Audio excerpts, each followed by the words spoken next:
Thank you for watching our video. Please give us a big like, subscribe to our channel for new videos every day with amazing cars. Leave us your opinion in the comment section on the video. Thank you. On Wednesday, the Center of Auto Safety and Consumer Watchdog mailed a joint request to the chairman of the Federal Trade Commission, Jospeh Simons, requesting that the FTC investigate how Tesla Motors has marketed its controversial Autopilot semi-autonomous driver aid suite. In the letter, the two organizations accused Tesla of deceiving and misleading consumers into believing that the Autopilot feature of its vehicles is safer and more capable than it actually is. The groups cite 2 known deaths and 1 injury as a result of drivers relying on Autopilot to control their vehicle as reason to investigate the marketing of Autopilot. They insist that the FTC examine Tesla's advertising practices surrounding the feature to determine whether Tesla can be faulted for its customers' misuses of Autopilot. The 2 fatal accidents to which the letter refers are the collision between a Model X and a highway divider in March and the 2016 accident in which a Tesla Model S drove under a tractor-trailer with Autopilot active. The injury cited in the letter is in reference to an accident earlier this month, when a Utah woman broke her ankle as a result of rear-ending a fire engine at 60 miles per hour, her attention diverted to her phone. In addition to the above 2, another fatal accident occurred over the weekend, when a Model S left the road and ended up at the bottom of a pond. The investigation is ongoing, and though authorities have not issued a statement on the cause of the crash, ABC7 reports that Tesla has found Autopilot was not active.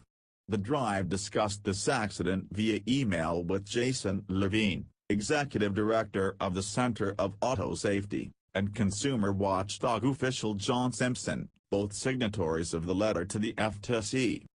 Levine expressed concern as to whether the deceased driver was in full control of their vehicle at the time. Presuming that was the case, stated Levine, in reference to the news that Autopilot was inactive, it leaves open many questions that were the reason we have asked the FTC to investigate in our letter today. Did the decedent believe Autopilot was engaged? If so, did he believe it was self-driving? Did he take it out of Autopilot mode just before the crash? Is Tesla cooperating in terms of supplying crash data? Even if this particular case was an unavoidable tragic crash, continued Levine, enough evidence exists that consumers are being misled by the messaging that comes not only from Tesla as a company, but from Mr. Musk himself both via social media and in his interviews with respect to the capabilities and shortcomings of the feature. Simpson called for acceleration of the investigation into the weekend's crash, and decried Tesla's marketing of the Autopilot feature. Reports out today say that Autopilot was not engaged when this crash occurred, stated Simpson. It's imperative that as many details about what happened are released by the investigating authorities as soon as they are available. However, Tesla's aggressive and deceptive marketing of Autopilot has resulted in other deaths and injuries. It has to stop. That's why Consumer Watchdog and the Center for Auto Safety filed our complaint with the FTC.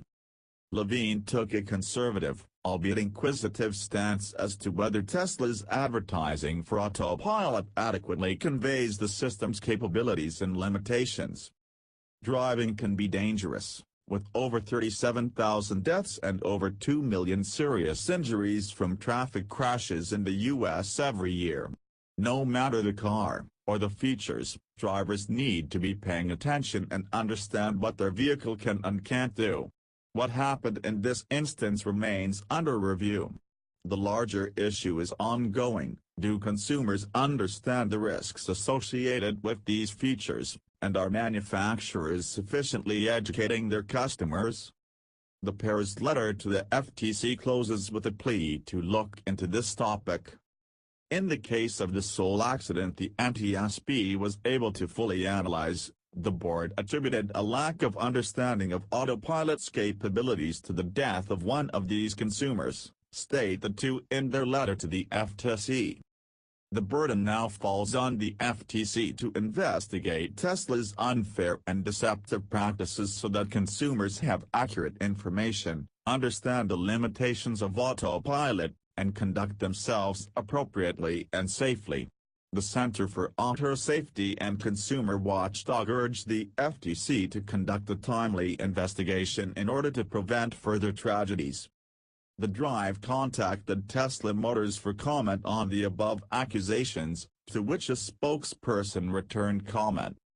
The feedback that we get from our customers shows that they have a very clear understanding of what Autopilot is, how to properly use it, and what features it consists of. Thank you for watching our video. Please give us a big like, subscribe to our channel for new videos every day with amazing cars. Leave us your opinion in the comment section on the video. Thank you.